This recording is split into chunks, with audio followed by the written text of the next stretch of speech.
This is my favorite Far Cry game. That being said, I love doing this. That being said, I'm still gonna be telling you everything about this game as it is. So if you were expecting me to be biased because of nostalgia or because of my current opinion of Ubisoft, then I just want to say that I'd like to take this chance to apologize to absolutely nobody. first of all, visually the game is really beautiful on PC and PlayStation 4. I don't have an Xbox. It drops that vibrant tone from Far Cry 3, which I thought was gonna bother me at first, but it didn't. The vegetation is dense, but there's not a lot of tall grass this time, which makes sense for a location like Geralt. Rather, there's more variation in vegetation in Far Cry 4. The world has these architectures and statues which show its cultural beauty and give it a sense of authenticity. The game also takes you to different locations which are just as stunning, which I'll talk about later. The character models are also really good and well-rounded. There's also less repeating character models, so you won't be seeing the same people dating their clones a lot in this game, thank God. Also, look at these menus, man. These are so underappreciated. This game has one of the most beautiful and sleek menus I've ever seen. Now, with all that being said, there are some inconsistencies in the environment textures. This game also has the same performance problems that Far Cry 3 has on Ryzen machines. Now, it's a well-known fact at this point that Ubisoft doesn't make good PC ports, though this one is actually alright and is better than Far Cry 3's PC port. There are very notable performance dips for no apparent reason sometimes, but overall, it isn't bad. It's definitely better than everything Ubisoft puts out on PC right now. The performance on PlayStation is consistent and there were no performance drops. Also, f you, Play. By the way, if you're enjoying this video, please consider liking the video and subscribing to the channel. Helps out a lot, man. This is what I said about the audio quality of unimportant NPCs in Far Cry 3. This is probably the worst voice quality I've ever experienced in a AAA game. Thankfully, that is no longer the case. The sound effects of guns are also a little bit better in quality. The music is really good, especially the ambience in this game. It is absolutely exquisite.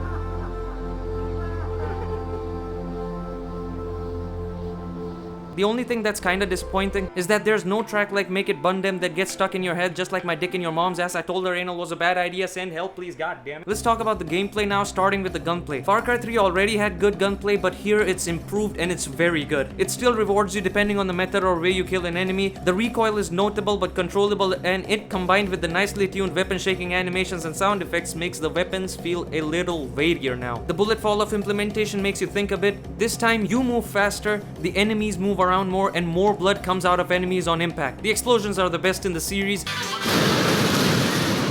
and a bucket full of blood erupts on direct hit with explosives. It's kinda funny how similar it looks to periods. Just like last time, the gunplay is also responsive, feels good to play, but this time the better combat overall feels much more intense. The stealth takedowns are still here, I still adore them, and they feel more brutal here because of the more blood I mentioned, combined with the fact that you can actually see the faces of many enemies. Now you can also carry dead enemies, which means you can hide bodies. Enemies detect you faster and are a little less dumber than Far Cry 3, which makes stealth more challenging. Don't confuse it though, because they're still exploitable. Search the area.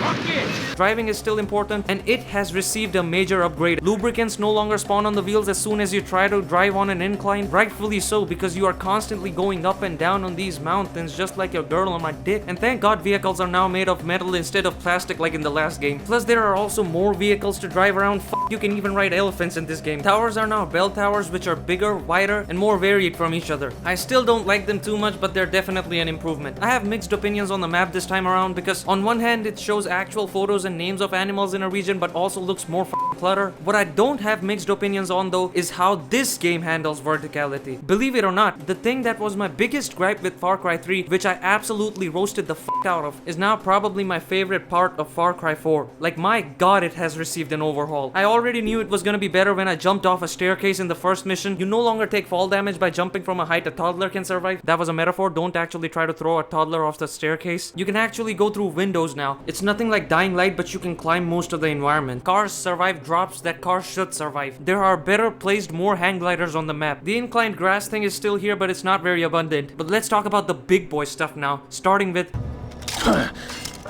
it's a motherfucking grappling hook. I don't feel like I even need to say anything else. Other than straight up scaling very high places in the world, you also need to do platforming with it to get around these mountains. Yeah, I'm not saying anything more. It's a motherfucking grappling hook. The wingsuit actually feels like an important part of the game now. It can be activated faster and at a lower height, so you can use it a lot. I was constantly looking for just that little steepness or that rock that could get me to that threshold height so I can just glide around. Oh, and you can also do wingsuit takedowns. It is so fun just to constantly be able to navigate these mountainous maps with the wingsuit, and it's made even better by the broke boy copters, as I like to call them. Yes, there's also a flying vehicle in the game, and it's my favorite. I love doing crazy ass shit with these, like getting to an extreme height then wingsuiting into action. You can also use these to just skip the climbing part of the towers entirely, which is just good, man. These tools are such a great fit for the world or map of this game, and I don't think I can go back to Far Cry 3's navigation now. Again, you loot enemies and chests to find money and items you can sell for money, using which you can buy weapons at any safe house or on the go as well now, since there are vendors who roam around the map. I really like this addition to the game. The weapon upgrading or attachment system remains the same, but the actual scopes felt way more useful. This time around, one slot is reserved for a sidearm, but that isn't the problem because you can carry a grenade launcher in this slot. That means you can even use it while driving or flying. I like that there are more options for weapons, but it isn't overwhelming. Plus, some weapons are just downright ridiculous in a good way.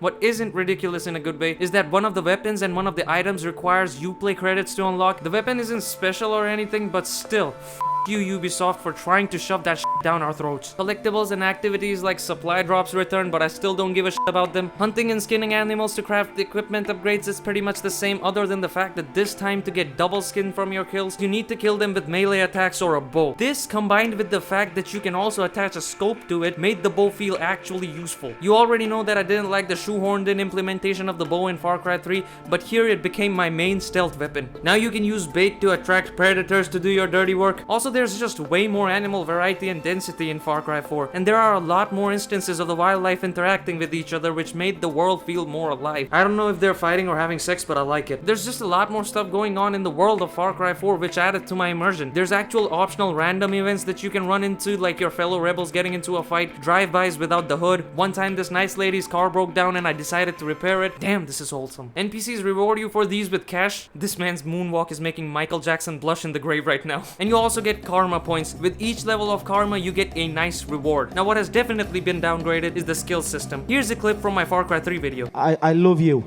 I love you like my bitch. Yeah, this definitely doesn't apply here. On a positive note, takedowns from the previous games like water takedowns, knife takedowns, etc. have been carried over, and more have been added like cover takedowns and vehicle takedowns. I really like the fact that things like sliding on the ground or reloading while running are available from the start and you don't need to buy any skill for them. Now getting into the meat here, no homo. First of all, why the f are there so many progression lines here? Second of all, why the f do so many skills need more than one skill point each now? Third, the skills that do need more skill points feel undeserving a lot of the times. Also, they completely fucked up the syringe crafting in the game. I wouldn't necessarily call the skill system bad, but it's such a huge disappointment compared to Far Cry 3. What isn't a disappointment is the outposts. They return, and I still like them a lot, just like I did in Far Cry 3 because of the freedom of approach they give you. Maybe even just a tiny bit more in Far Cry 4 because of the new opportunities that arise, like wingsuiting into them, or the absolute best, wreaking havoc with your elephant buddy. Mainly because of the wreaking havoc with your elephant buddy part. The last thing I want to mention here before we move on to quests and story is that now there are also fortresses in the game which are like outposts times 10, and they are epic. There are 4 in total in the entire game, but don't be discouraged by that number because these are large scale battles which get really challenging and are so much fun. It's total chaos, man. I felt like an absolute testosterone fueled badass after overcoming them. Just like the outposts, after liberating these you get a safe house in them with the option to fast travel. The only new thing in the safe houses is now you can change the time of day by sleeping through it like a lazy ass whose parents hate him. So basically you, but in the virtual world. I feel bad for that one, man. Finally, coming to the quests and story, the main missions in the game are great. The only thing that I can think of that I don't like is that there's no reason for the drugged out type missions to be in this game. That's it. Other than that, they focus on the fundamentals of the game and what makes it fun. But this time, they also do something different. That is, you get to go to the Himalayas. Holy motherfucker.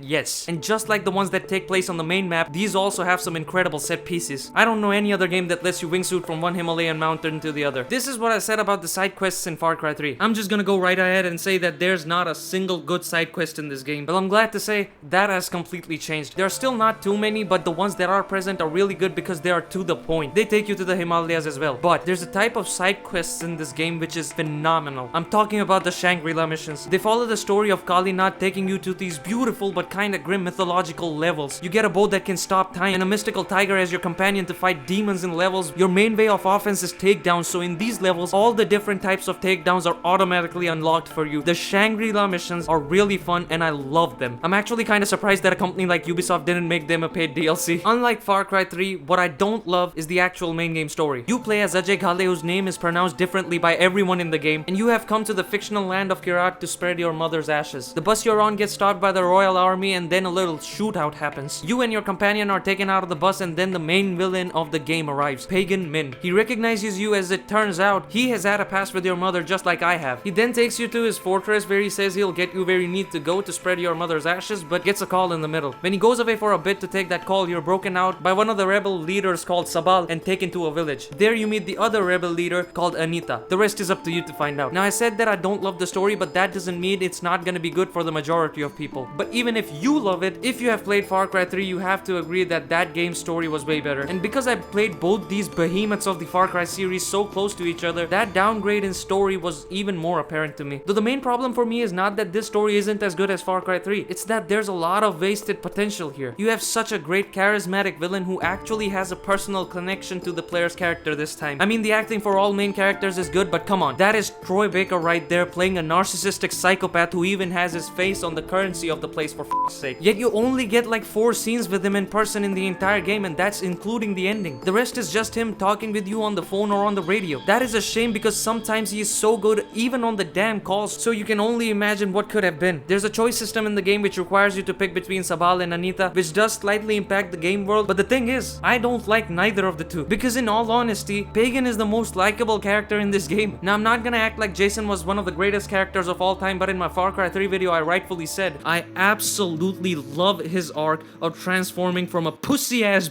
to a fucking killing machine. Meanwhile, Ajay, on the other hand, has no arc at all. When Jason killed for the first time, he was in shock just like any sane person would be. But over here in this game, Ajay picks up a machete and is a killing machine from the start. That really strong sense of character progression seems to be lost. Now, the last thing I want to say before we end this video is the way this game and its truly lived-in world portrays the culture of its people in it is really special. It is really astonishing that there are so many dialogue lines here in Hindi as well in this game. Far Cry 4 is an immersive and incredibly atmospheric game, way more than any other game in this series. The vibe this game has is truly spectacular, and if you know me, it's all about the vibe. So thank you all so much for watching this video. If you enjoyed, please be sure to like the video and subscribe to the channel. Also share the video around to spread the good word of my channel. Some of my other videos are on your screen right now, so please consider checking them out as well. That's it. See ya.